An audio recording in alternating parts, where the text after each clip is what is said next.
why do you think the Chargers are so adamant in not making either an exception for Bosa and telling everyone down the road, we made an exception for the 3rd overall pick. That's not who you are, because they're not planning on drafting that high. What can you tell us about Spanos and this organization that you know obviously so well that they're so adamant about this?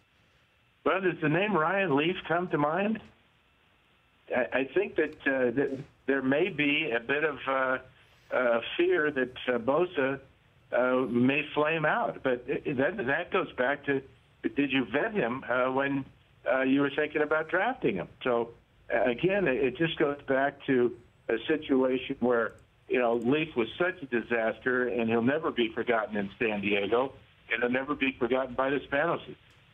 And so, just to put a ribbon on Bosa, how do you think, because, Gates has already come out and said, be a man and come on in, essentially, is what he said. How do you think this plays out with a rookie in a locker room that needs him? Well, it all comes down to performance. If he comes in and performs and contributes to the team, then all this is quickly forgotten. But if he doesn't, then it comes right back at him. Dan Fouts joining me here on the Rich Eisen Show. What is the main concern, do you feel, for the San Diego Chargers coming into 2016?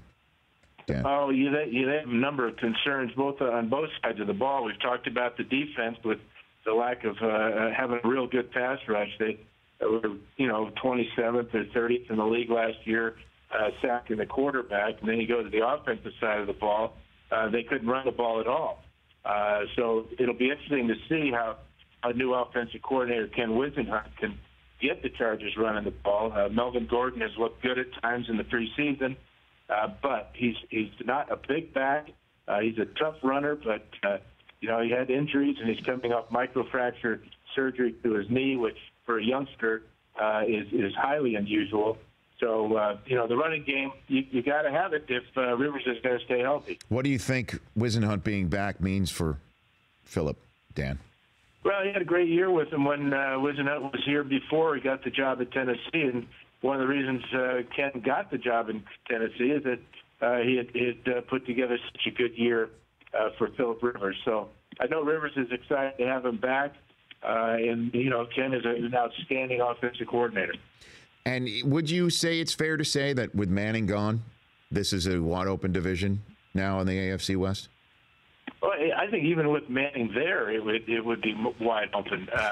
His play had deteriorated, especially toward the end of last year. But this is a good division right now. I'm anxious to see Oakland this weekend. I'll be there for CBS doing an Oakland-Tennessee game on Saturday night. They've got a lot of expectations now in Oakland, and it'll be interesting to see how the youngsters on that team handle that part of the game.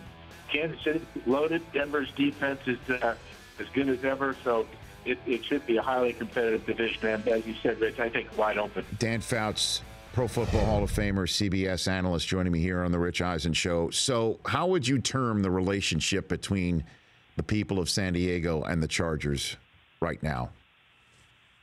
It's not 67% in favor. I know that. Whenever you're talking about raising taxes, really, in the climate that we have in our country, we're having trouble just, agreeing on just about anything, let alone a two-thirds majority. So I think that's the biggest hurdle that the Chargers face in getting a new stadium is the fact that they have to, according to California law, get 67% of the vote. And this is a vote that's coming up in November to raise the local hotel taxes by 4% to help pay for this stadium that would be downtown. Correct, Dan, in San Diego? That's the gist of it. The big selling point is that it will not be taxing the locals, the taxpayers of San Diego City.